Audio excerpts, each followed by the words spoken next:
బంగారం ఇటీవలి కాలంలో పెను సంచలనాన్ని రేపుతూ ప్రపంచ ఆర్థిక ముఖచిత్రాన్ని మార్చేసింది. ఏ క్షణం ఏం జరుగుతుందో, ఏ నిమిషం ఎలాంటి మార్పు వస్తుందో, ఏ గంటలో రేటు ఎలా మారిపోతుందో తెలియని విషమ స్థితిలో ఇప్పుడు చూడబోతున్న విషయం ఒక సంచలనం రేపింది. దేశంలో సంఘటిత సంస్థల ద్వారా మంజూరవుతున్న పసిడి తనఖా రుణాల విలువ 5 ఏళ్లలో 14.19 లక్షల కోట్లకు చేరొచ్చని పీడబ్ల్యూసీ ఇండియా అంచనా వేసింది.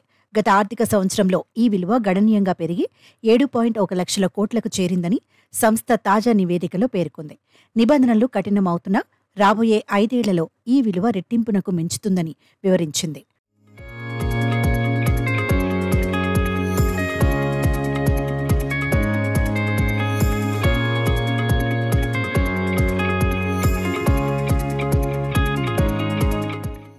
భారత్లోని కుటుంబాల వద్ద ఉన్న మొత్తం బంగారం పరిమాణం 25,000 టన్నులకు పైగా ఉంటుంది. దీని విలువ 126 లక్షల కోట్లవుతుంది.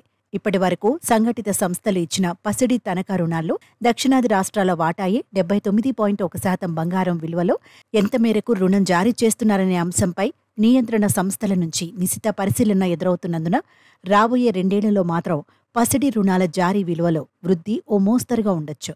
బ్యాంకింగేతర ఆర్థిక సంస్థ జారీ చేసిన రుణాల్లో నగదు రూపేణా ఇచ్చే మొత్తం 20,000కు మించకూడదని రిజర్వ్ బ్యాంక్ ఆఫ్ ఇండియా ఆదేశించడంతో పసిడి ఆభరణాలు తనఖా పెట్టాలనుకునేవారు అసంఘటిత రంగ వ్యాపారుల దగ్గరకు చేరే అవకాశం ఉంది.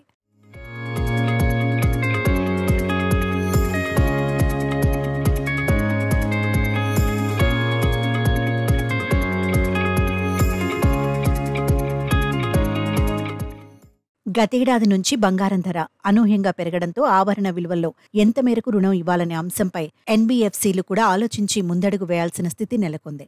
ఒకవేళ పసిడి ధరల్లో దిద్దుబాటు వస్తే తమకు నష్టం వాటిల్లే అవకాశం ఉండటమే ఇందుకు కారణం. పసిడి తనఖా రుణాలకు సంబంధించి డిజిటల్ గోల్డ్ లోన్ అగ్రిగేటర్ ప్లాట్ఫామ్లో ఏర్పాటవ్వడం, ఇవి బ్యాంకులు ఎన్బీఎఫ్సీలతో ఒప్పందం చేసుకోవటం వల్ల ఈ వ్యాపారం పెరిగేందుకు వీలుంది. తక్కువ వడ్డీకి రుణాలు ఇవ్వగలిగిన బ్యాంకులు ఇందువల్ల అధిక ప్రయోజనం పొందొచ్చు.